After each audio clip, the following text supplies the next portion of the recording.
Hello, my name is Austin, and I'm going to be talking about order of operations. So, what we have to do, this is our question here. What we have to do is write bed mass on the side. So, what we do for B is brackets, E exponents, D division, M multiplication, A addition, S subtraction. So, what we do first is we look here. So, we have brackets first.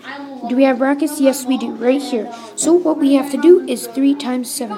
3 times 7 is 21. Now, we bring everything down.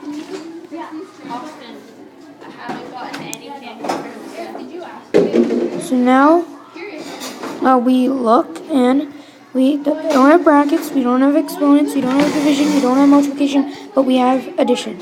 So what we do is 4 plus 21. 4 plus 21 is 25. And now we just minus 2.